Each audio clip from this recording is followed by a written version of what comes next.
Wa huwa utawi kitab Zabur, kitabun iku kitab unzila alaihi kang den turunake apa Zabur alaihi atase Daud, hakun alal akili, dadi kewajiban alal akili ing atase wong kang anduweni akal. Ayat tegese wajibun alaihi, wajib ing atase wong kang anduweni akal, Allah yastagila yento ora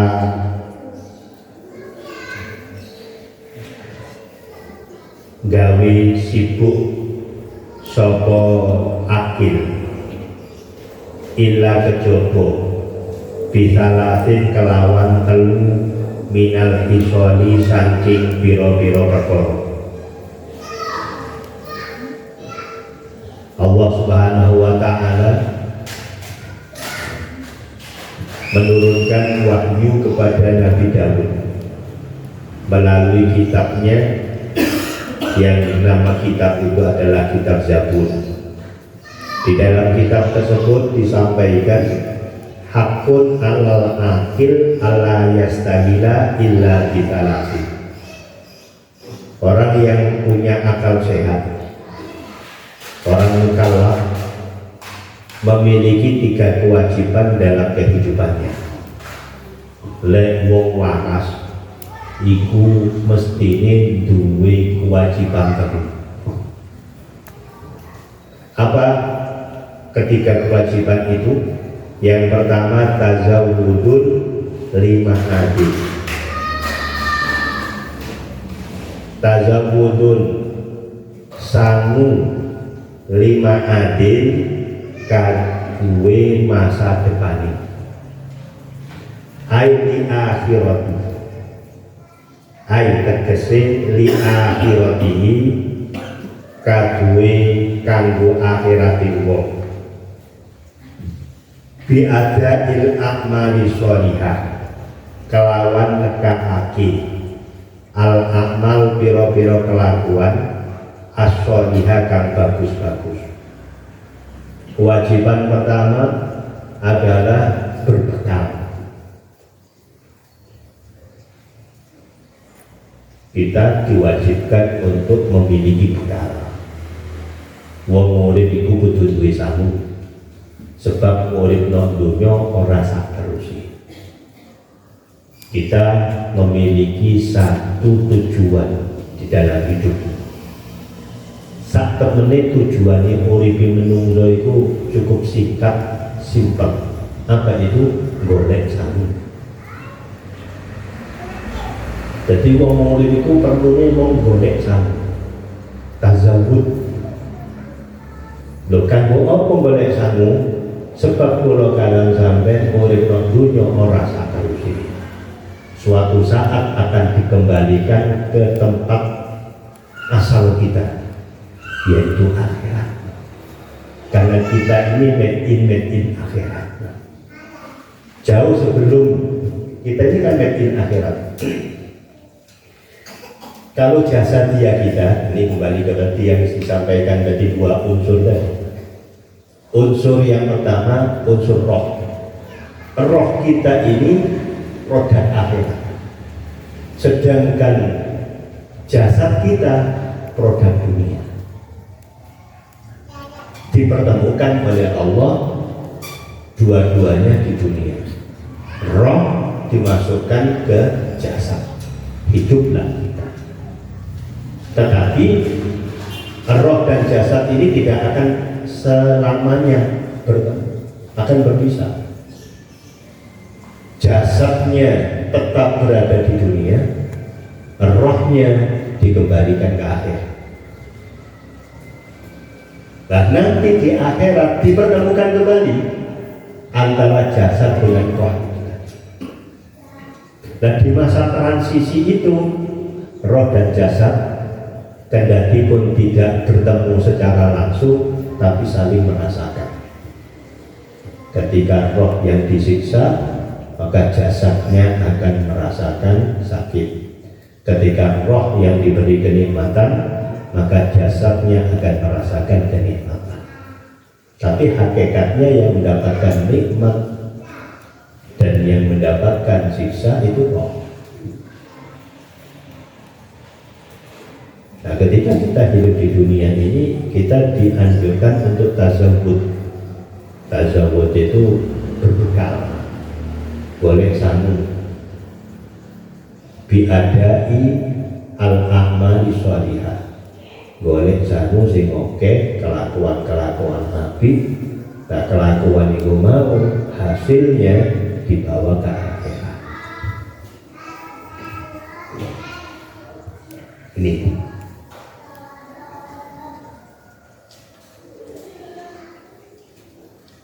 yang kedua, wa mu'natun lima asyik. Mu'nah itu pembiayaan. Mu'nah itu pembiayaan. Lima asyik kadui urip. Nah, urip non dunia ini butuh biaya. Jasa dia kita ini ya, butuh biaya, butuh baju. Ya, baju ini buku kain ini yang pakai biaya, butuh nedol, ya nedol ini dipakai biaya. Ini namanya mu'natun limanas. Ai kiamun bi amri kifayatihi wa sawnihi. Ai tegese kiamun aju menengake bi amrin kelawan siji perkara, bi amri kifayati kelawan perkara kang anyukupi wa saunihi lan kang paring perlindungan wa sauni wa fi ibarah lan ing dalem iku tetep ing dalem siji ibarat mar'atun lima asih bifathil mim warra wa tasdidil mim marommah bifathil mim lima asih bifathil mim terus rohnya fathah juga marom wa tasdidil min marommah ya, marommatun bitasmimil min bitasdidil min kelawan tasdidil min ai islahuhu tegese ambagusake penguripan. Yang kedua, kewajiban kita adalah membiayai hidup butuh biaya.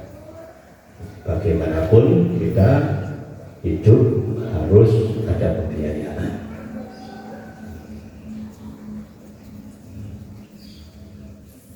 Dan yang ketiga, wa qalamu ladzatin bihalalin.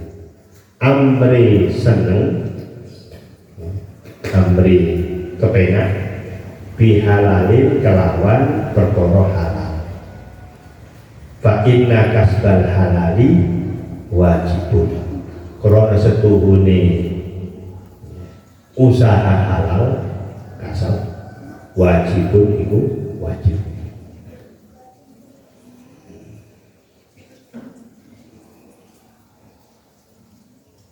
Jadi kewajiban kita tiga. Kewajiban manusia hidup itu yang pertama berbekal untuk akhiratnya, kemudian mencari pembiayaan untuk hidupnya, dan yang ketiga berusaha dengan cara yang halal. Ketiga-tiganya ini ibadah. Boleh sanggup kanggo akhirat ibadah, membiayai hidup ini juga ibadah, berusaha dengan cara yang halal juga ibadah. Jadi inti daripada ibadah itu adalah pengabdian. Nah, pengabdian itu tidak harus merupakan ibadah makhluk seperti sholat, puasa, zakat, tapi pengabdian itu adalah mengabdi kepada Allah, melaksanakan hak-hak sesuai dengan aturan Allah, itu juga sudah bisa dikategorikan sebagai pengabdian.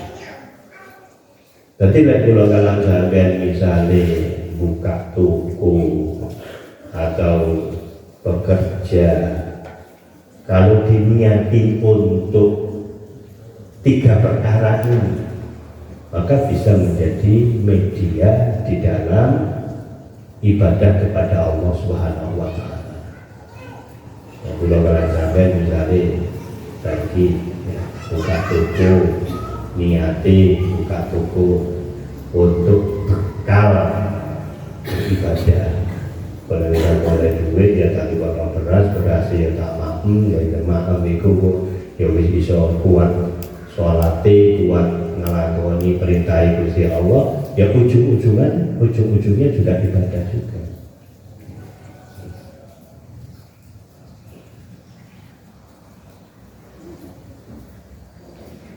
Begitu juga dengan pembiayaan hidup. Pembiayaan hidup itu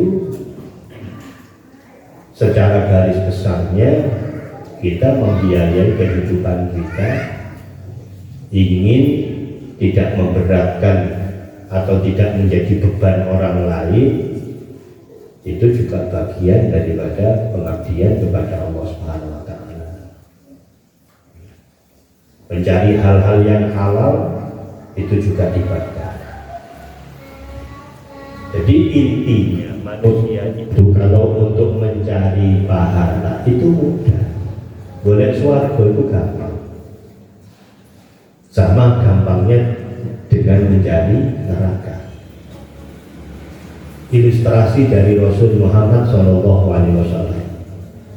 Beliau sampaikan al-jannatu aqrabu min hablil warid. Surga itu lebih dekat dari urat leher. Swarga itu lebih cedek tutup nopo iki? Urat-urat yang ada di leher kita. Loh, maksudnya ya apa?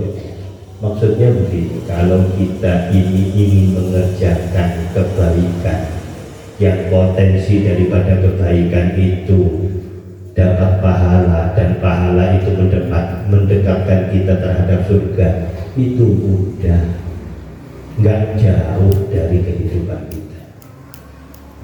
Di samping-samping kita itu sudah berpotensi pahala. Begitu juga dengan neraka. Wa naru aqrabu ilaika min hablil warid. Neraka juga neraka itu lebih cedek kan kula sampeyan ya daripada urat leher kita.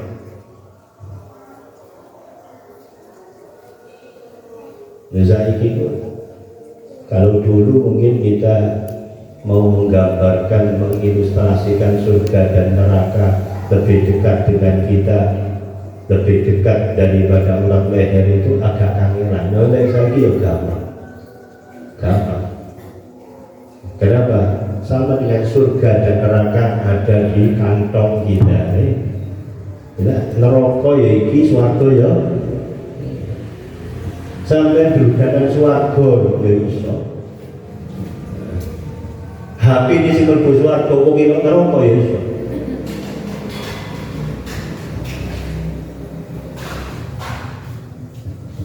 Dari hati. Bagaimana kita menjadikan media ini untuk mendatangkan surga, mendapatkan pahala dari ini. Makanya berbaik-baiklah dengan alat ini. Jadikan alat komunikasi ini jembatan kita untuk menjadi amal-amal jariah kita. Ojo sampai jadi nerokone awake dhewe. Ini dekat sekali.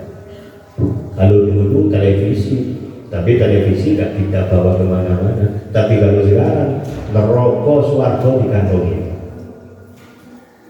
Tadi golek swarga ya nang kene, golek neraka ya nang kene. Jadi kebaikan dan keburukan itu sama-sama dekat.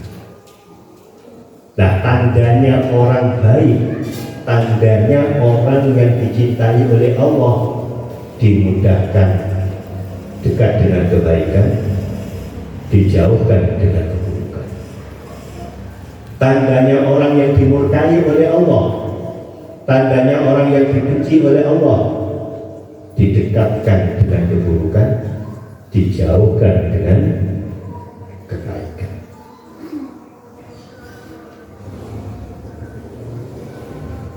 Jadi sebagaimana yang tadi disampaikan oleh Qori'ah tadi, wa mayyal anillah falan tajida lahu nasira. Orang kalau sudah dimurkai oleh Allah, dia tidak akan mendapatkan tempat kebaikan. Mencari kebaikan itu sulit. Itu kalau tandanya orang sudah didekatkan dengan neraka, orang sudah dijauhkan dari ridho Allah Subhanahu wa Ta'ala. Mudah-mudahan kita semuanya oleh Allah dijadikan orang-orang yang benar-benar dekat dengan surga. Amin ya rabbal